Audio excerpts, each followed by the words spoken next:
Welcome to the Remote Teacher Podcast. We're excited to have you here.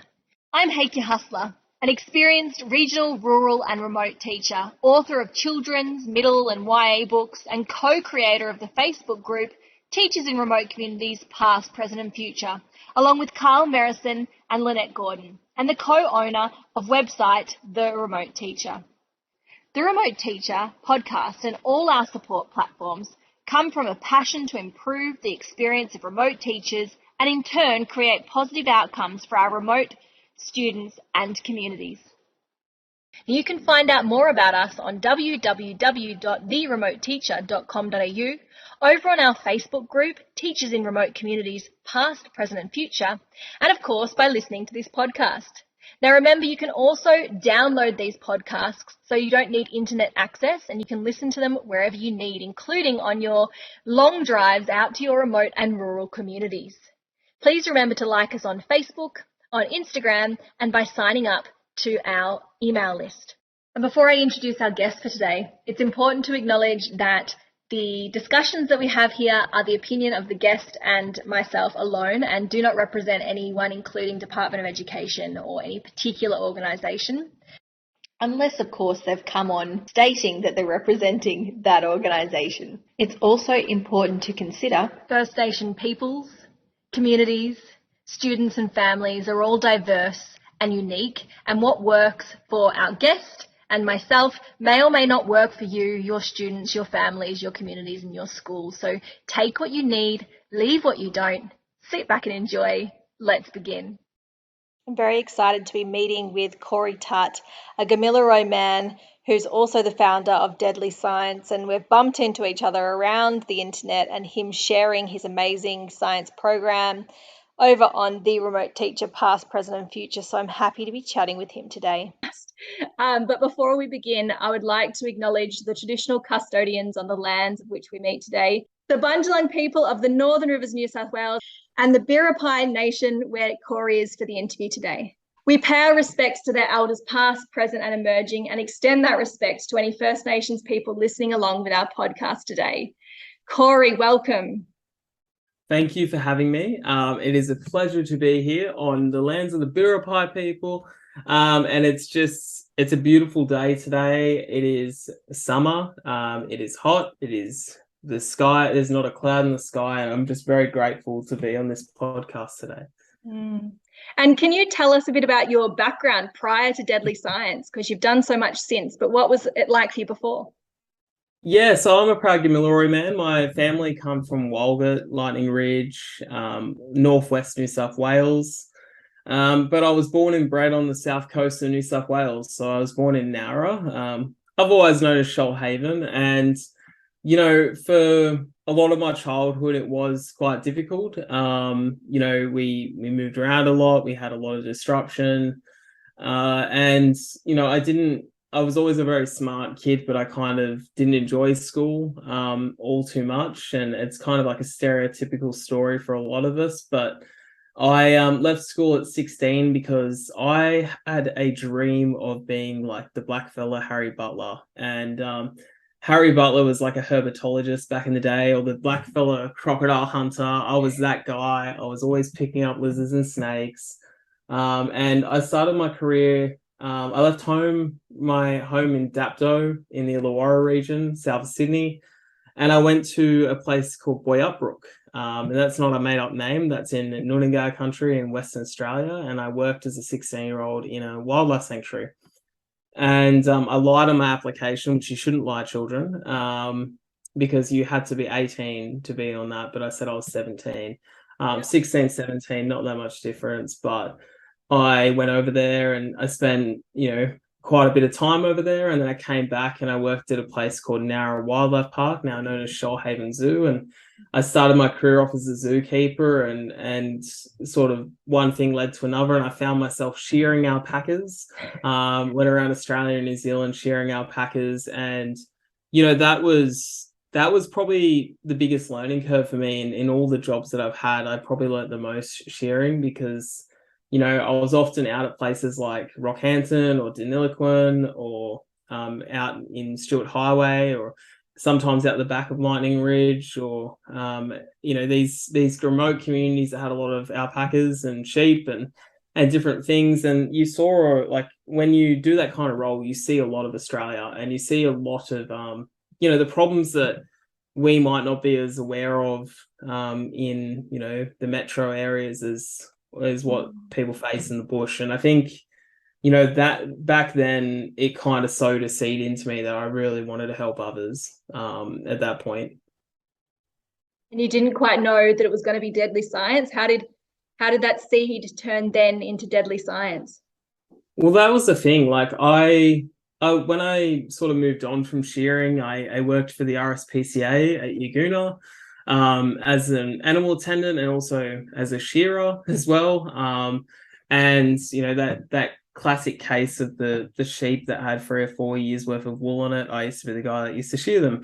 And that kind of, like, I kind of, it was a really weird situation from going from pretty much working by yourself or maybe one other person to working in a team of like 40 people, working in an animal shelter. It was a very big challenge for me. I was a bit brash as well. You can imagine I was, working in the bush all the time. So working in the city was a really hard adjustment for me to make. And even a place like Nowra is still pretty country. It's pretty regional.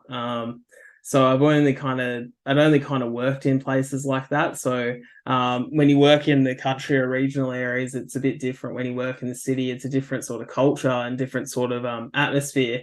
And I ended up working at the Ingleside AWL, Animal Welfare League, and I was lucky enough to meet my wife there. But I didn't earn a lot of money there, as you do as an animal attendant, and I was struggling living on the northern beaches. And I kind of made a promise to myself. There was a dog there called Bouncer, and Bouncer unfortunately had his throat cut, and he'd gone for all this rehab to get to the animal shelter.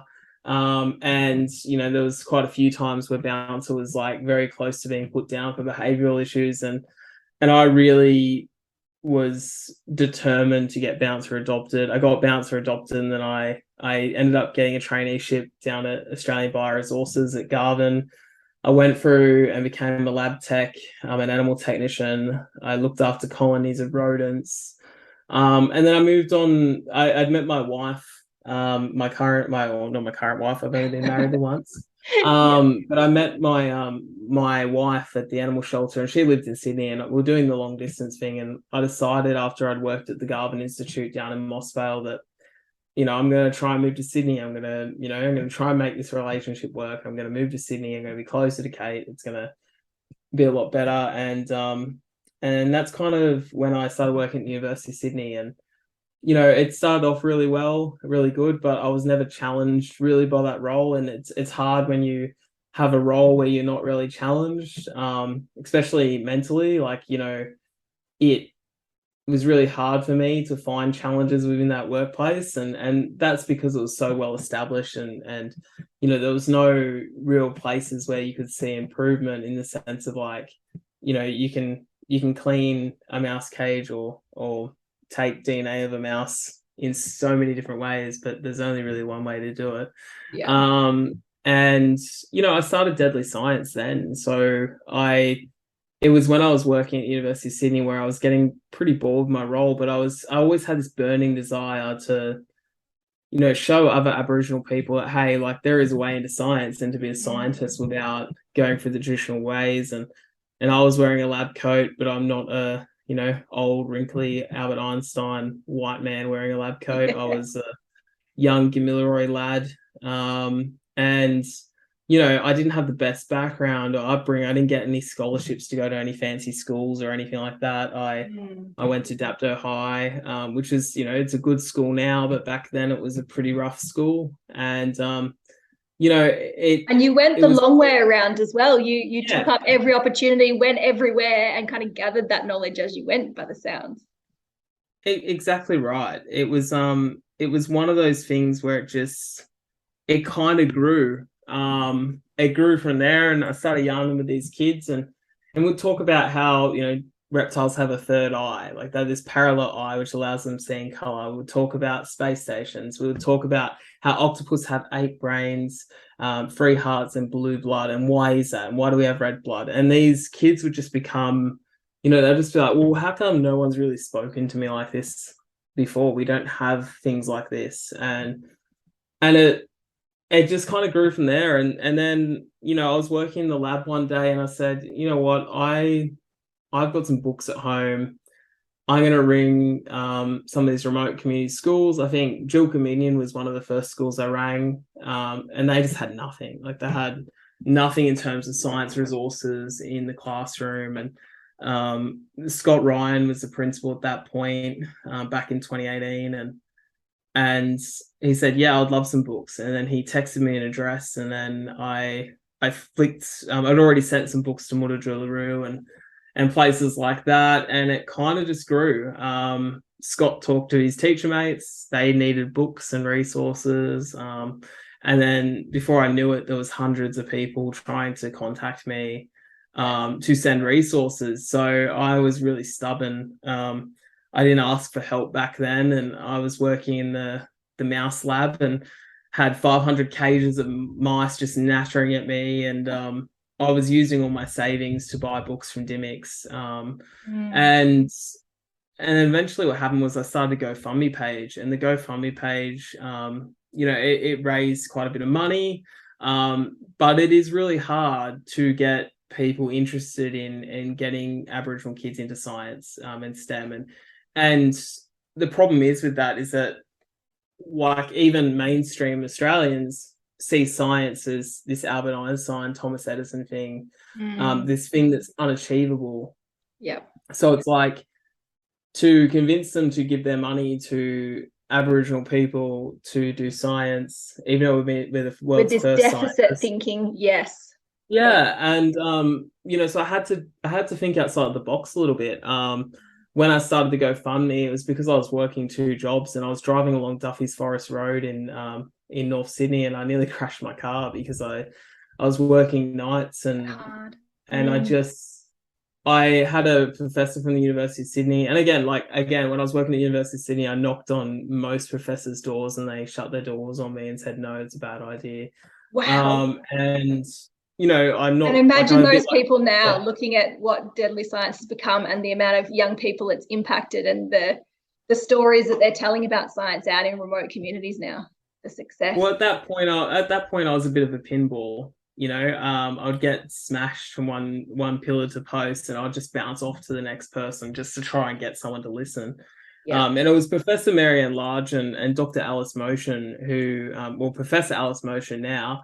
Back then it was Dr. Alice Motion, and they really gave me a lot of confidence, but they also told me to set up a GoFundMe page. So it probably would have never have happened if Marianne hadn't have told me to set up a GoFundMe page. But then how do you get people to donate to a GoFundMe page? Well, that was really hard, because it was like, yes, you're selling books, but hey, the Indigenous Literacy Foundation is sending books. So, like, why would you send books if they're sending books? Like, but they didn't get that I was sending specific types of books, which was highly planned, orchestrated. It was like, these were books that were going to get kids into science, into STEM.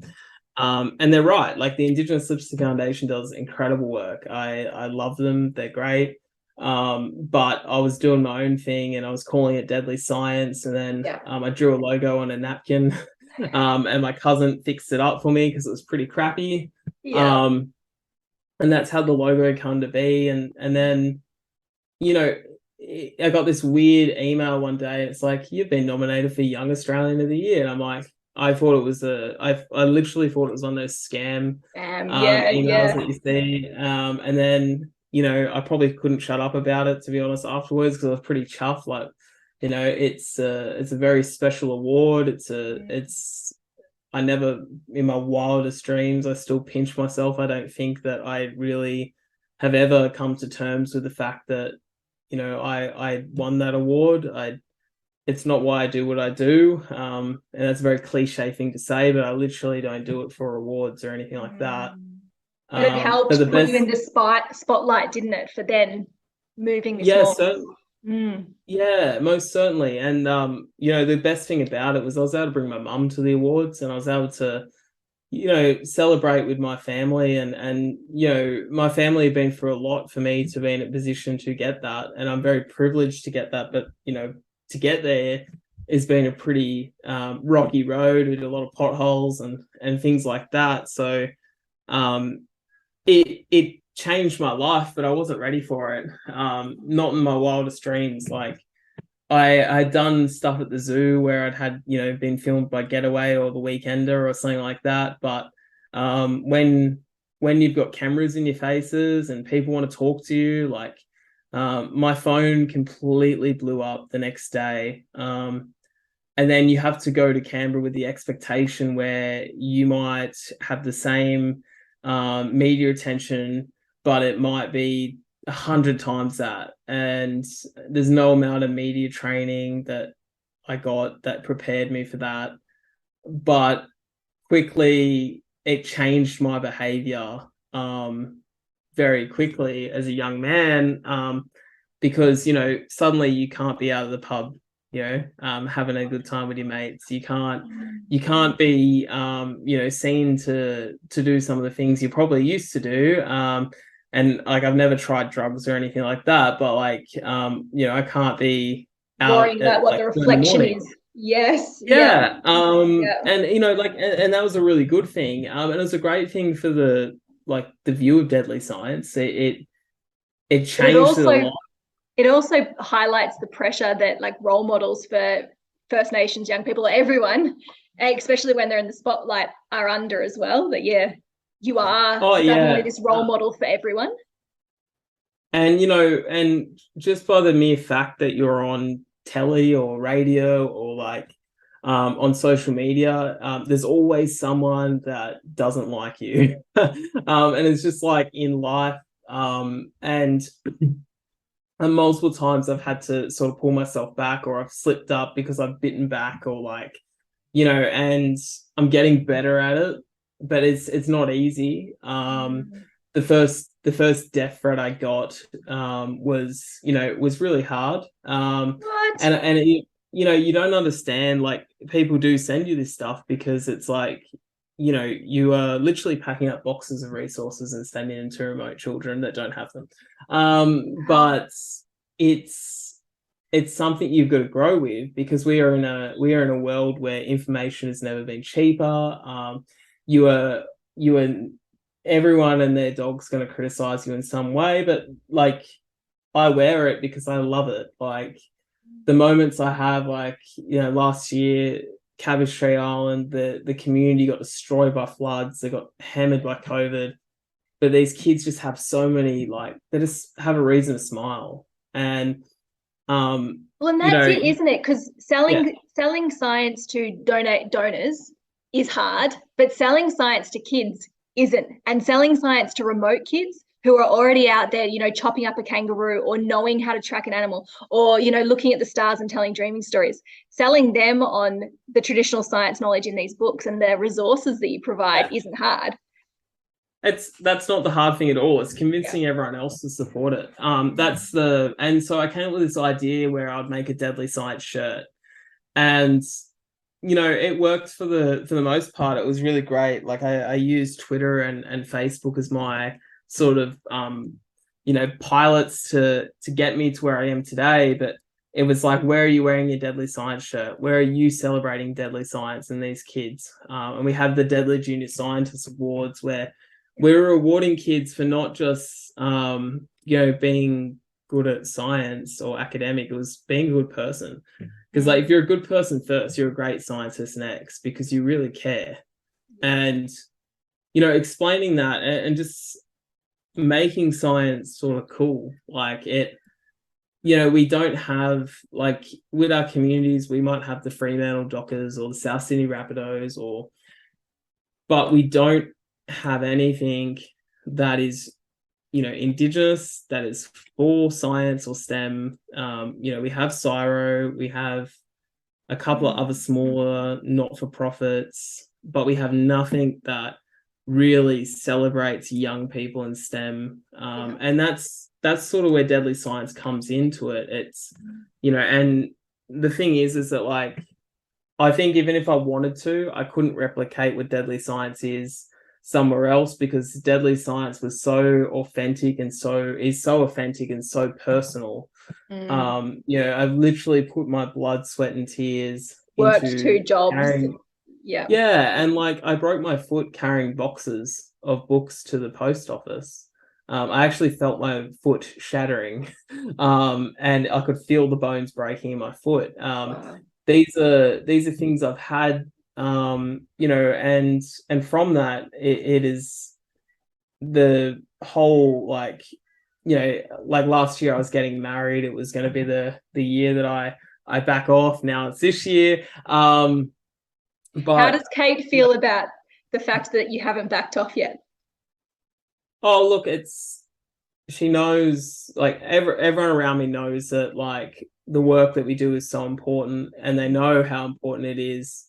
But there is a time where you do need to be you and like go out fishing or something like that. And sometimes I do. I just go out in a charter and I just go fishing and I just switch off. But for me, it's more about like not getting caught up in the drama more so. Because there's a lot of stuff that's said about Indigenous communities, and you do get passionate about it because you see it.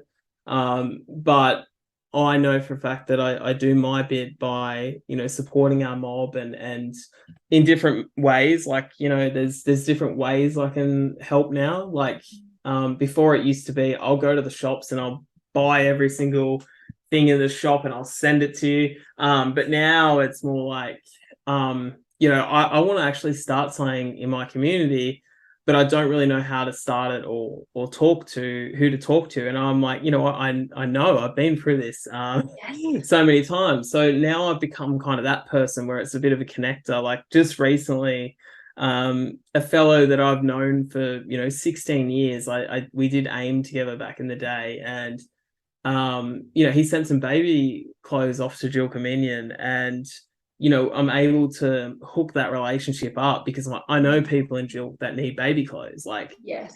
So you're supporting initiatives grassroots now instead of being on the front line so much. You're doing the mentoring and grassroots. Most definitely. Like, it's kind of changed a little bit. Like, I still pack the resources. Like, I sent 68 pallets worth of Lego last year to remote communities, and that was all going to end up in landfill, but we saved it from landfill and we passed it on to the people that need it the most. And I still pack the boxes. I still do all the same stuff I've always done, but then it's like, no, I can actually be that person that's an advocate, or I can be that person that's a bit of a steering wheel to help them start their own version of deadly science. So I never wanted it to be about me, but then it became about me because as all the people came and go when I was starting out, or like I was the original one that just kept going and going and going, and I didn't stop for anyone. I was kind of a bit of a train with no brakes, and now I'm having to find myself, like I have to bring other people in, like there has to be other faces of deadly science, and succession's just so important. And I would love to see deadly science get the same amount of funding as some of these bigger orgs, but still keep that authentic relationships. Like I've said no to funders before that could have helped us immensely, because I knew that would compromise a relationship that I had with a particular community at a particular time. And sometimes the real strength is in saying no.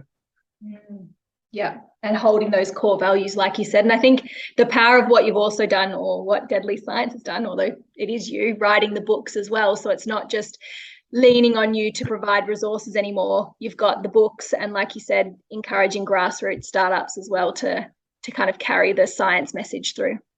Yeah, the book for me, like the first scientist book, the idea was like I'd sent so many STEM resources, and like obviously we've had the emergence of Dark Emu and these sort of books have come out, but there was nothing that captured it all. Like it was And captured in it all for kids as well. Like, let's think about forensic science. Like every single time someone was rescued in the bush, someone used forensic science to find them through observation and critical thought.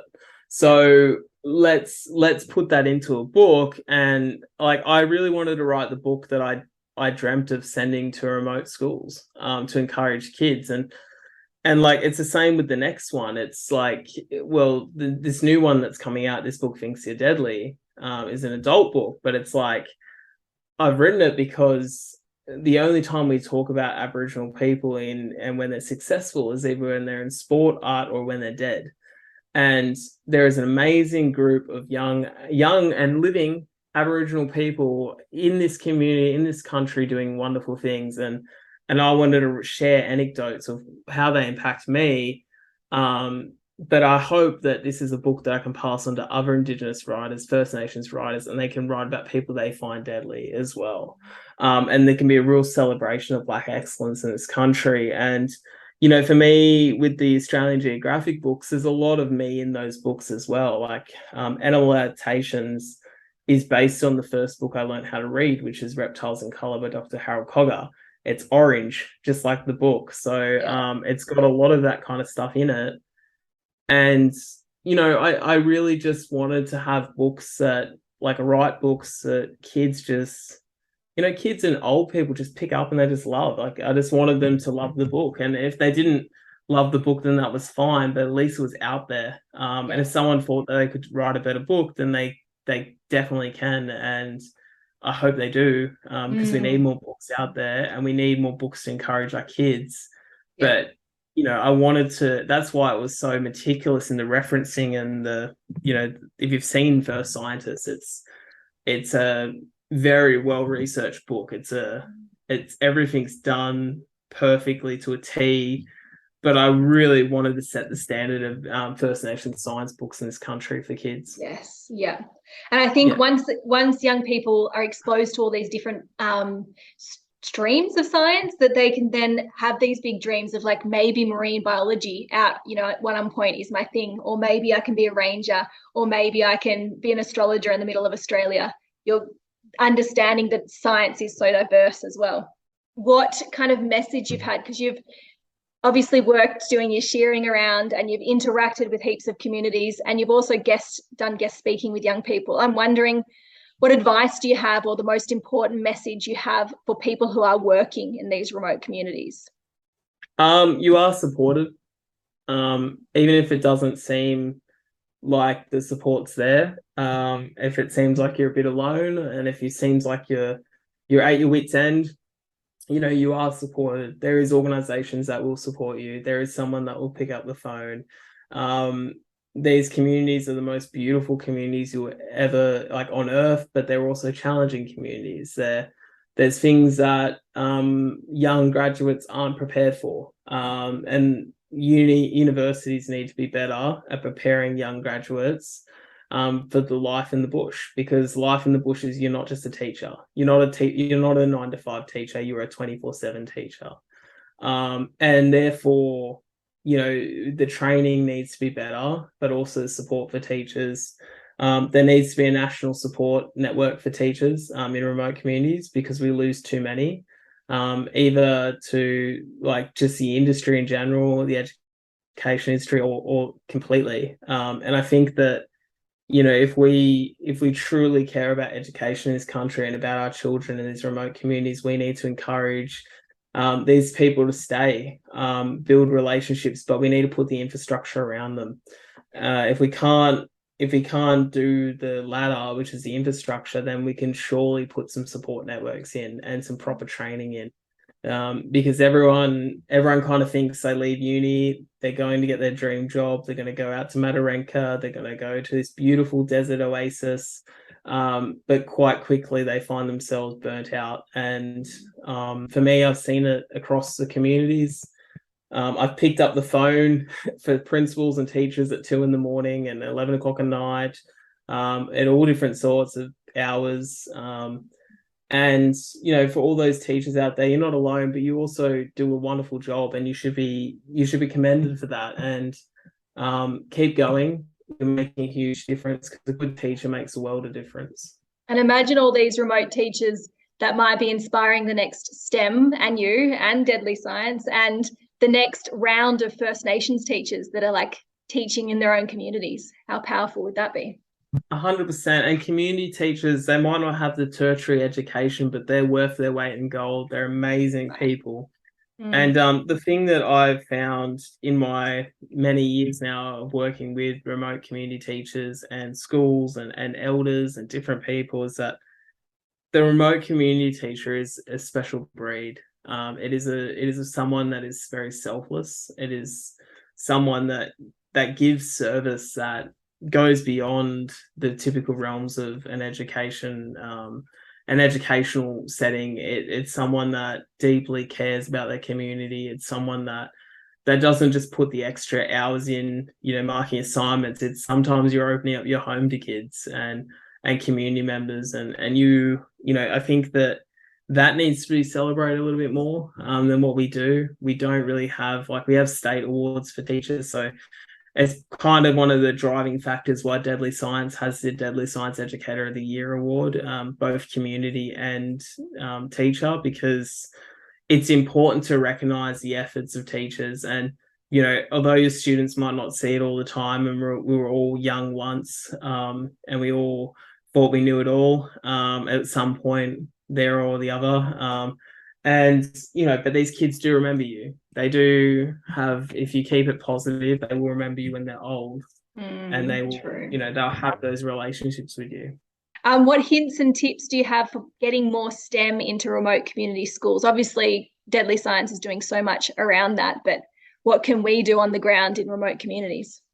Oh, there's so many things you can do. Science is all around us. In fact, this podcast is science. It is a form of chemistry and engineering being blended together. And the hypothesis is that you'll like this podcast, but the risk is you won't. But for me, it's all around us. Science is such a great way to communicate with children. Whether you're taking a small Barocca and putting it in a jar full of water and olive oil and food coloring and making the best lava lamp possible, that's science, and it connects us all. It connects every single facet of life. And the truth is, if you want to show a scientist to a child, you just hold up a mirror, because they look like us all. And for me, the way we fix the shortage of STEM in remote communities is by two things: empowering our teachers to teach STEM, but providing them with the resources they need. And then we create our own resources that help encourage the kids along, because it's all well and good to have all these scholarships for STEM and science at the end of the tree, but we're not going to get the kids that need them. And that's the facts. We need to start grassroots. It needs to start at primary school age, work its way up to high school age, and then we need to talk to high school students that are dropping out and create career paths for them. Wonderful. Anything else that you'd like to talk about, Corey, before we wrap up? No. Anything I say will be held against me in the court of the internet. So it's all good. Which I'm so sorry to hear that there are people out there that have negative things to say. It kind of highlights the racism and the stereotypes and the things that still exist on the internet with the trolls and in Australian society. So I'm sorry that it happens. It happens. But it's just one of those things. You take the good and the bad. For every bad comment I get about 1,000 that are great. So, yes. That's a pretty good ratio to me. And I think that, part of it also is that, it's easy to get burnt out doing this work. And when you're burnt out and stuff, you tend to reply to people that are being a bit womba on the internet. Yeah. And when you reply, it encourages more people to say stuff. So for me, I've got to be a bit smarter and just water off a duck's back. But when I'm a bit burnt out, I get a bit offended. So I need to be better at that. So I guess for me, it's, for me, if I want to be a good role model, I've got to be able to take it, and I've got to take the criticism as it comes, and I've just got to wear it. And that's just something that's part of life. And any person that's forward facing and that puts themselves out there is going to get critiqued. Which I think Um, highlights, as remote teachers, for us to be aware of the messages that we're bringing back home as well, the positive things about remote communities, dispelling stereotypes and joining in as a conversation as allies, not just letting you and other people who are forward facing take all the brunt for this. oh yeah, but like, the best thing about Deadly Science is that it's highlighted the lack of STEM resources in remote communities, and Yes. it's put it on the national conversation, and It sure is.